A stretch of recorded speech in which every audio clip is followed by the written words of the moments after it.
Welcome to Putback on SNY.TV. I'm Ian Begley, SNY's NBA insider, and we'll be here with you at 3 o'clock today, tomorrow, and the next day, breaking all trade deadline news down. I have two great guests with me today.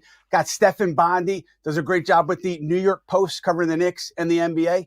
And I have the man himself, CP The Fanchise. You all know who he is. He doesn't even need an introduction at this point.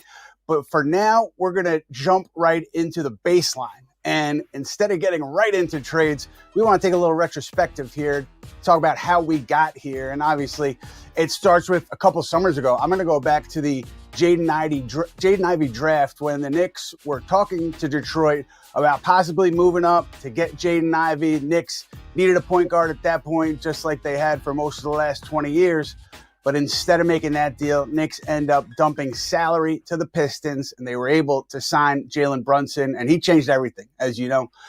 Isaiah Hartenstein, strong signing. Donte DiVincenzo, very strong signing. And the Knicks have put together a product here that, seems sustainable. It seems like a core that you can build off of as they sit here in fourth place in the East. But let's get to the injury issues, because we have Quentin Grimes out with a knee ailment, and he's been out for a few games, and he hyperextended the knee. I'm told that there's no structural damage there, rather. So I think they're just being cautious at this point. And big one is OG Anunoby. There's a lot of mystery surrounding that one. I was told that late last week that he was making some improvement. I asked Tom Thibodeau about the idea of holding him out until he's 100% better or bringing him back before then. He didn't really answer the question, but he said, it's his shooting arm, so we want to be cautious. And that tells me that they're waiting here for him to be all the way back. Steph, I want to go to you first. What do you think about the OG situation? What do you know there? Well, I think part of what Tibbs' answer that day was we have to wait until he feels comfortable, meaning OG. And Tibbs' history was saying that phrase is usually like it's a pain tolerance thing, and it's going to be up to the players. And I'm sure it's a collaborative effort with the medical staff. And I said on CP's show yesterday that if you look at OG's history, he's not going to play 82 games. He is going to wait until he's fully recovered. He's going to wait till he's 100%. And if you look at his injury history, he doesn't, he's played, I think, 70 games only once in his career, and that was his rookie season. So in a lot of ways, it doesn't surprise me that they're taking it slow with the elbow. And also, you got the All-Star break coming up. So you might have an opportunity to rest that thing up and make sure he's fully healthy for the stretch run. And CP, when you look at Saturday's loss to LA, what did that tell you about this team? What did it tell you about what they should or shouldn't do at the deadline? Yeah, as it relates to Saturday night, they just didn't have it that night. They couldn't shoot.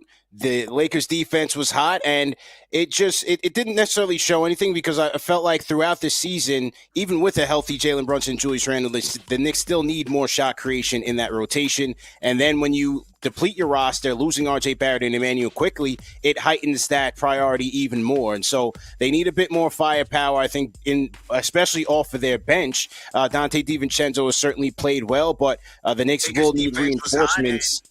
They will need reinforcements as they make that playoff push, but certainly need that shot creation off the bench is the number one priority, in my opinion. Yeah, no question. And, we've been talking about it for a while now, the three of us and others who cover the team day to day. That's where their focus is right now. And Alec Burks is a name that I would expect them to continue to talk to Detroit on. Leading up to Thursday, 3 p.m. I know CP's pumped up about that. But also Bruce Brown out in Toronto. I think, to me, and this is not my reporting, but I just wonder if Masai, he kind of looks at where the Knicks are after the OG deal. Obviously, they played really well. Toronto struggled a little bit. Is he willing to then go ahead and do another deal with the Knicks on Bruce Brown? I wonder if that factors in at all. And then you look at Jordan Clarkson. I'm told that price remains really high for Utah. They really value him. So is New York willing to go there? I'm not so sure. Steph, what about you? How do you see this thing shaking out over the next couple of days? Yeah, I mean, the names that keep coming up from people I talk to are Alec Burks and Bruce Brown. Those are the two names. And like you mentioned, Jordan Clarkson has been thrown around there. Jordan Clarkson, from different reports, saying he wants to play in New York. And same with Bruce Brown. He said that basically on the record that he would love to play for Tibbs. So those are some of the names that are being thrown out there.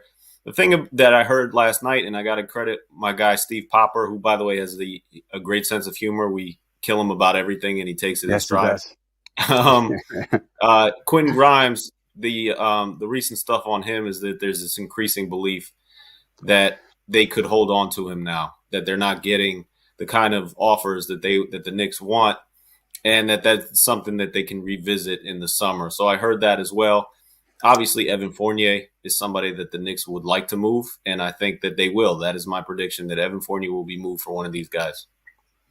Yeah, it's interesting, CP, when you hear Quentin Grimes, the idea that they're going to hang on to him and possibly move him in the offseason. How do you feel about that? I agree with that. I don't think Quentin Grimes is a player who I would like to just see traded just for a Band-Aid temporary upgrade to your bench.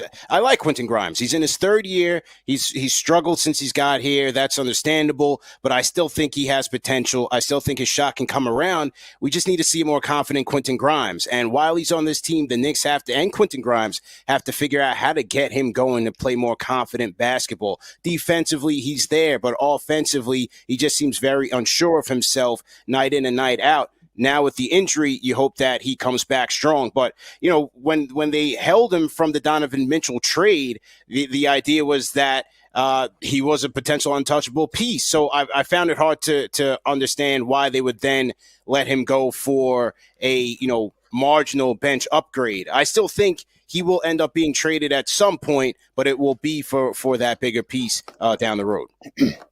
I think what you have here, too, is his salary, right? He's on a rookie deal, and there's no one else on a rookie deal who's available who you could trade him for and have it make sense for the Knicks. So that's part of it. I think, they would deal him at the deadline if the right deal comes along. And I think that they're at least keeping their ears open to deals beyond the players that we mentioned earlier. But, with Grimes, if they do keep him, I think it's going to be something where you say, like, hey, we're married for the next 3-4 months. Like, let's make the best of it. You play well, things will be better for you in the off season. So let's be professional and let's move forward. But I think, in the off season, we all know they want to be involved in a big player, a big trade. And Grimes would be a very valuable piece.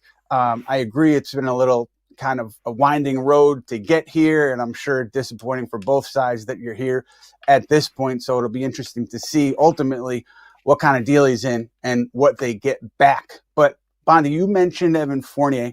I think he'll be dealt too. And I think, from a human perspective, you should deal him. But CP, they do have the chance to pick up his option and then to include him in a deal this summer.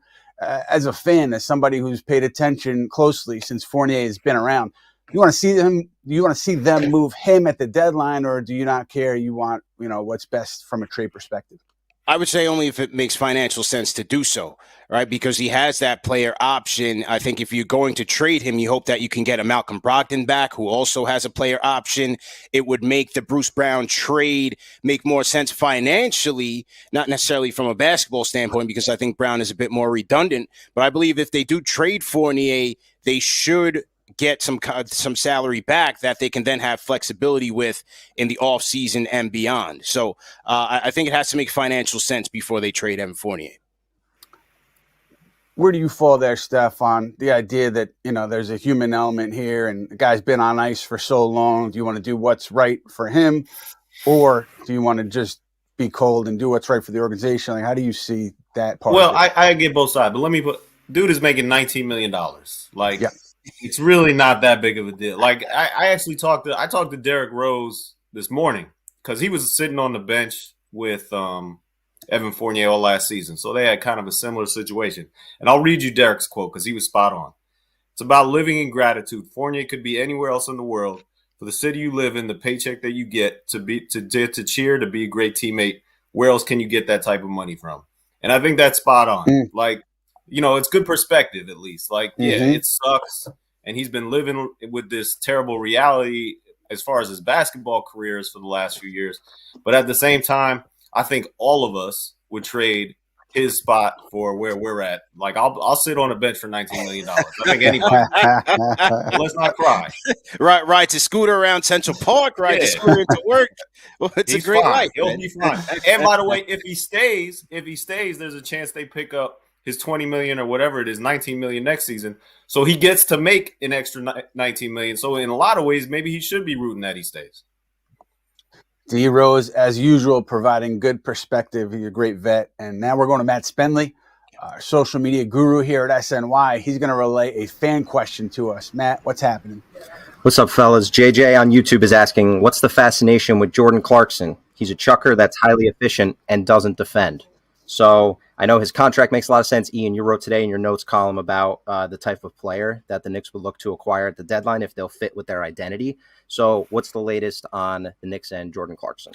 Yeah, I think when you talk about fitting with what they have already, and I think they've got a good thing going here, that really means fitting in with the coaching staff and fitting in kind of seamlessly as a player. I don't know whether Clarkson would or he wouldn't. I don't know how Tom Thibodeau feels about him, but I think when you look at the trade deadline, you kind of have to look at it through that prism. I'm not saying Tom Thibodeau is making all the decisions. For sure, Leon Rose is making the final call on everything. But based on how this season is going and where you are in the year, is the player a Tom Thibodeau player? That's why, going back to Alec Burks, going back to Bruce Brown, those are the two that I'd be paying close attention to, and I expect the Knicks to continue to inquire on. So we're going to get into more trade details in a moment here, but I want to remind everybody that this season of the Putback is now in podcast form. So download it wherever you listen to your podcasts. CP, Jordan Clarkson, fit or not a fit?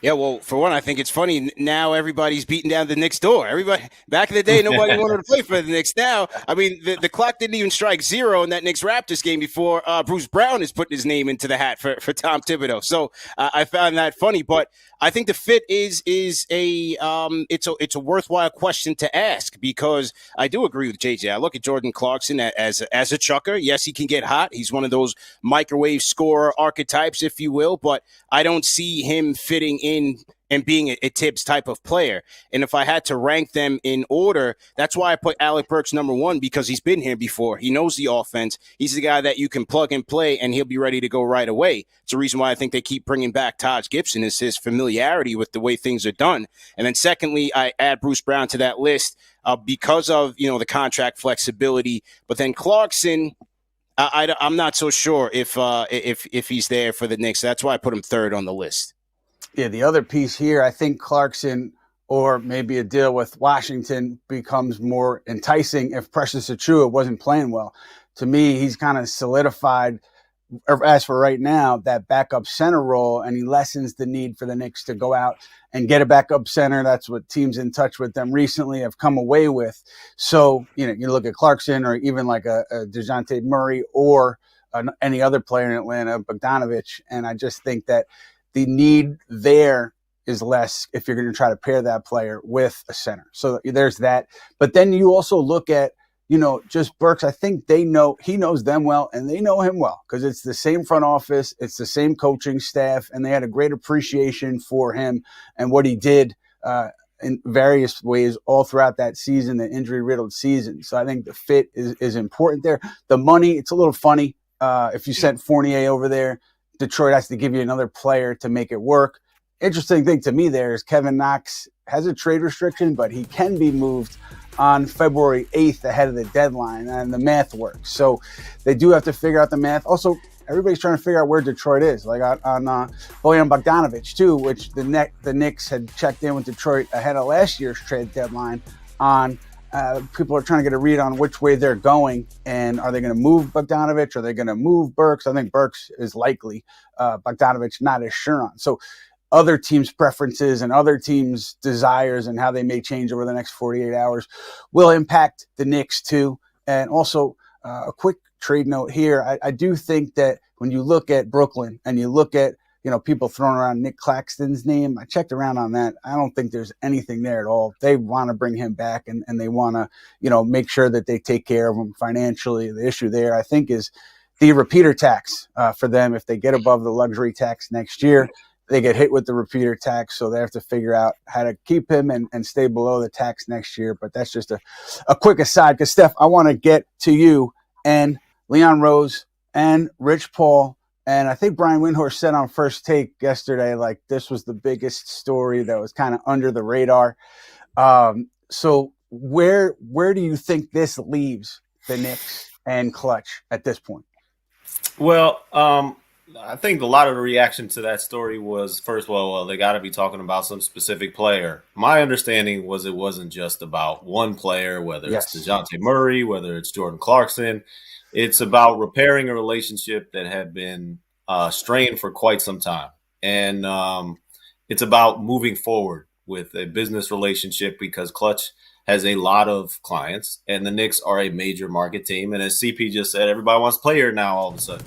So it's advantageous for both sides to work through this. And I think it wasn't about LeBron and it wasn't about Dejounte. It was about the Knicks and Klutch moving forward with a business relationship. That's my read on it. I know, Ian, I mean, is that yours too? I know you reported on it as well. Absolutely. I mean, I thought the LeBron stuff, tying it into that, to me, it didn't make sense, because my understanding was the same as yours. It was not about one player. I do know, like, some players were discussed, some specific players were discussed, but it was never about, hey, let's repair this relationship now so we could trade for LeBron ahead of the deadline or Anthony Davis ahead of the deadline. It was more so global. It was Rich Paul meeting with William Wesley and Leon Rose. The meeting with Wesley took place prior to the meeting with Rose. And I think some people at the Knicks are happy that this happened, because they felt that not having access to an agency such as Klutch just is not good business. So I think there some important people were glad that this sit down took place. And Steph, you and I were joking about how it's kind of like a mafia sit down. You break bread. Like Goodfellas. which is fun stuff. CP, what was your read on this whole thing in terms of the Knicks and Klutch, and looking at this team now? What do you think it could mean moving forward? Yeah. Well, I think it's always good when you commend those fences. I mean, the two most powerful factions in the sport. I mean, to have them sitting on either side of the fence, it shouldn't be good for business. So to have those guys come together and break bread should open up the candidate pool for the Knicks, which would bode well for them as they move forward in trying to build a contender. But I have a question for you guys. Just in your experience in dealing with agents and the agency management dynamic, a lot of people, when we talk about bringing in players that have extra time on their contract, thinking about guys from Klutch, like if you think about a Dejounte Murray and a Jordan Clarkson, in the vein of you bring them in here now, you trade them later. What do you guys think of something like that as it relates to, the goodwill generated from a meeting like this? Yeah, it's interesting. Two things here. One is, people want to know, like, how could Klutch even influence a trade? And the answer is the agency really can't, but it behooves teams to work closely with agencies they want to have relationships with on these trades. So you're going to put him where he wants to go in a stage that player's excited about. I don't think Rich Paul was ever going to prevent any player from going to New York. If a player wanted to go to New York, he would have facilitated it. But now all that stuff is out the window, and it appears that bridges have been mended. With Dejounte Murray in particular, yeah, there was interest there from the Knicks, but I think just the way they've gone so well with the starters, and the starters have been so successful. Would you want to do something that drastic to break that up? So I think that's part of the equation on Dejounte. I think he still could get moved at the deadline, despite Quinn Snyder wanting to keep him. But I just have a hard time seeing the Knicks meet that asking price. Yeah, you know what my wife's big question with the Rich Paul Leon Rose sit down was: does this mean Adele is going to be playing at the Sphere? Can you get me tickets? So Rich Paul, if you're listening. Steph, if those two can sit down and mend fences, can't you sit down with Berman and break bread with them and make some peace? That's not a question for me. You got to get Frank on this one. Me and Berman never had the big issue. It was Frank. All right. Man, Berman's living it up right now, by the way. I mean, you see pictures of that dude. He's chilling. He looks retirement great. life looks good on him, man. Yeah, he looks good. He looks good. But let's go. I think Mike was in my ear. He was talking about going the hypothetical of standing pat. Now, this was the thought prior to Julius Randle getting hurt. There were some people who felt like, hey, we don't want to mess this up. We're going well. Let's not do anything. Let's sit tight. And that thought is no longer there. I think the prevailing thought is we should get somebody to help out the reserves. But the idea of standing pat, to me, tells you that they like this group a lot. And like any core member of the group or even rotation player is not going anywhere. But Steph, do you think, like, would that be a wise move for them to not do anything given how they played? No, I think they need. I mean, listen, Precious Achiuwa is a good guy, I'm sure, but you don't want to play him 46 minutes. You have Julius Randle right now on 2 to 3 week timeline, but you really don't know when he's coming back. Mitchell Robinson, we haven't got an update on him. Precious Achiuwa. Part of the problem with the Knicks is, like, especially Tibbs. Tibbs takes the job very seriously. Sorry, just the job with Tibbs. The problem with Tibbs is that, you know, when he does this injury update stuff, he kind of leaves everything open ended, and we don't know when these guys are coming back. I think they'd be benefit the fan base and the media too if they were more transparent with the injury timelines. So we don't know when a lot of these guys are coming back, but they certainly need reinforcements because I've done doubting Jalen Brunson, but I mean, you don't want to put too much on his shoulders because he's, you know, you saw in the Laker game how much he had to deal with. Yeah, they need reinforcements. And despite the fact that these guys have played great, I think they punched above their weight class in many of these games. Precious Achiuwa, as Stefan mentioned, playing fantastic, especially on the defensive end and grabbing rebounds and getting timely putbacks. Miles McBride shooting 45% from three since the trade. So those guys are coming in and filling in quite a good role, but you just don't know. There's so many question marks. How will Julius Randle respond if and when he comes back? How will Mitchell Robinson respond if and when he comes back? When will OG Anunoby come back? Quentin Grimes, so on and so forth. They need reinforcements. I think it starts with a playmaking guard, but then also I would go back into the front court, find either another wing, a 4, or even a 5-man. You just never know. Isaiah Hartenstein is also playing with the sore Achilles. What happens there? Does it flare up on him? So I think I would go with those 3 positions as priority by the trade deadline. Yeah, the minutes totals now are high, as you guys are talking about, and it doesn't seem sustainable to me. So I think that's part of the equation. You don't want a million miles on Jalen Brunson's tires going into the postseason. And the same thing goes with Hartenstein and DiVincenzo and up and down the roster. So I think that's part of the reason you need reinforcements here, as you guys are seeing. But I also want to talk about the idea that we do have like a big star that, Steph, you wrote about. And we want to get into stargazing a little bit before we continue with the here and now. We do that every episode because it's a reality. The Knicks are going to be in the market for a top star at some point, whether it's this summer, during next season, whatever it is. Steph, I'm starting with you because you touched on LeBron and you talked about how he might fit with the Knicks and how it might look, and you had a take. What was your take? Well, it wasn't about getting LeBron. I think I put it at the very top of the story that it's not going to happen, especially not this season. But it was in the context of he's coming back to Madison Square Garden for, you know, who knows, might be the last time. You never know. He's 39 years old. And he's actually the Knicks are actually in a better position to win a championship than the team that he's currently on, the Lakers. And so I basically said, if LeBron should try to get out of his situation with the Lakers, and the Knicks are a team that he should be looking at just because of the situation that the Knicks are in. And then he wore a towel at the end of the game, and now everybody's freaking out. Just for the record, I think I saw Taurean Prince with that towel on as well. Maybe he's also putting pressure on the Lakers to force them to do something at the deadline, as LeBron reportedly was. But anyway, yeah. No, but I will say this about that. Yeah. I do think, you know, talking to people who would know, and certainly Brian Windhorst knows LeBron better than anybody, saying that this is basically his MO. This is his game plan. He tweets. He makes people feel uncomfortable. He does things like put other teams' towels over his shoulders to kind of force his own team in this circumstance, the Lakers, to upgrade, because he has no use for the draft picks that the Lakers have. He has no use for these rebuilding pieces. He wants to win now, and that's understandable considering where he is in his career. Right. Yeah, that the playbook is well established for LeBron for sure.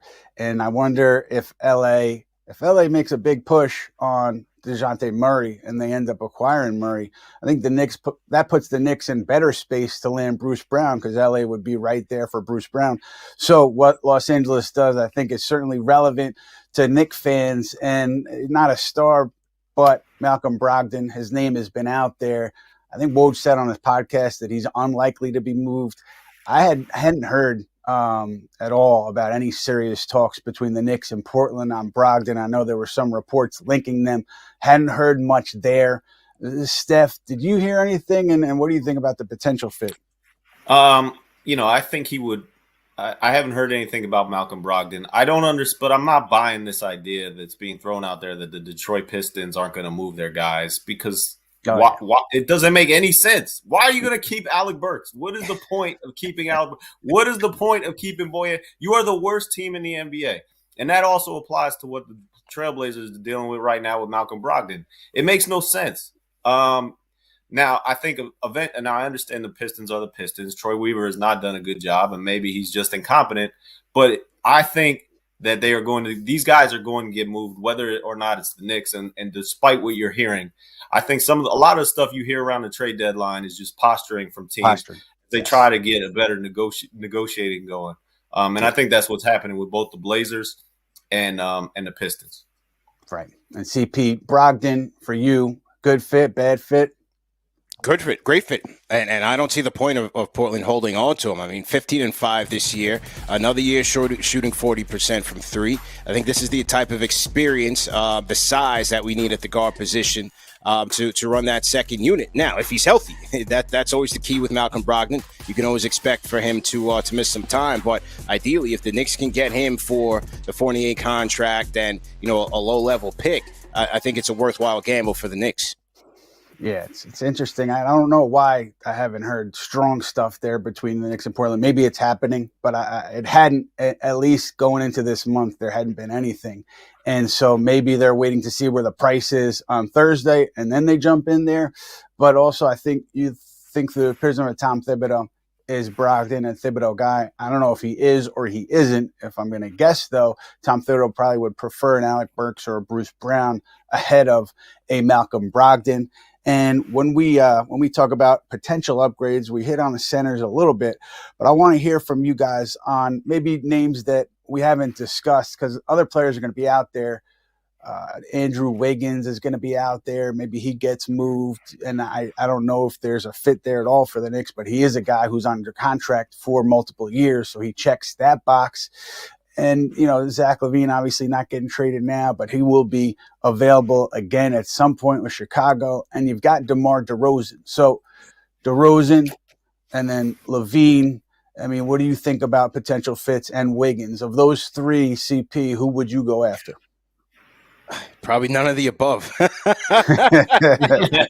I mean, with Andrew Wiggins, I can't take on a guy who's got heart issues, man. Not physical, but up here. Like, where does he want it anymore? I mean, this was a guy 3 years removed from potentially being a Finals MVP with the way that he played defense on Jason Tatum, and now you don't even know if he wants to play the game anymore. So I would stay far away from there. Zach LaVine, walking injury and a bloated contract, I would stay away. And then with DeRozan, I still think it's an interesting fit with both Jalen Brunson and Julius Randle in that lineup. A free agent in his own right, what would Chicago be looking for here? They don't believe that they are even out of the running in the East. You hear Vucevic and these guys talking like they still have a chance. So Chicago's another team where it's not even clear their motivation to trade some of these guys, because it seems like they want to play for the play-in and beyond. Yeah, the risk obviously with DeRozan, he's a free agent. I think that Miami will at least check in with Chicago on DeRozan, or has, because I think that's a place where they could see themselves re-signing DeRozan, but that's a big part of the equation on DeMar. But let's go. I had heard rumblings about DeRozan and the Knicks, but yesterday. But source turned it down, said there's nothing going on there. Yeah, it's similar to Brogdon. I hadn't heard anything there, of substance. Maybe things change, but it would be a little strange on a player like that for them to shift gears at this point, the deadline. CP, you talked about the centers. Do you think what they have right now, even like Mitchell Robinson, whether he comes back, doesn't come back, they have what they have right now, is that sustainable for you when you talk about a playoff run with this team? If they can stay healthy, sure, because Hartenstein has done more than enough to carry the load here for Mitchell Robinson on both ends of the floor. Like I said earlier, the key thing is how's his left Achilles and will he make it to that stretch run? Precious Achiuwa has proven that once he's settled in with this team, he can be a valuable backup commodity there. And then I thought Jericho Sims has been playing well in his spot. So I think they're fine there for now. Now, if Hartenstein is to get hurt or is he going to walk in the offseason, do they look to go get some insurance by the trade deadline? Is there a piece that they can get according to their price? We'll just have to wait and see. But for right now, with Hartenstein and those guys, I think they should be okay. We do have a game tonight, Steph Bondy. We've been talking about the future, but let's talk about tonight. What do you think in terms of Memphis? They're banged up. It's brutal. But then you look ahead and the Knicks have Dallas coming here, Indiana coming back, which is going to be interesting. They go to Houston, they go to Orlando. But that Indiana game, to me, is going to be fascinating given how things played out the last time the Pacers were at the Garden. What do you think they could do in this stretch here, Steph? Do you think they should roll over people even with the injuries, or do you think the injuries catch up to them? Not tonight necessarily, but looking ahead. I don't think they're going to roll over people. Maybe I'm underestimating them. They're going to roll over Memphis. Have you seen their injury report? Yeah, that's crazy. It is brutal. They're having a rough season, man. Yes. I love watching. I love when Dallas comes to town. I don't know why. Luka is exciting, and Kyrie Irving, I think he's coming back. So that's going to be a hell of a game. And then they, going on the road isn't easy. I mean, you mentioned the Pacers first at home, but Houston isn't the walkover that they used to be. Right.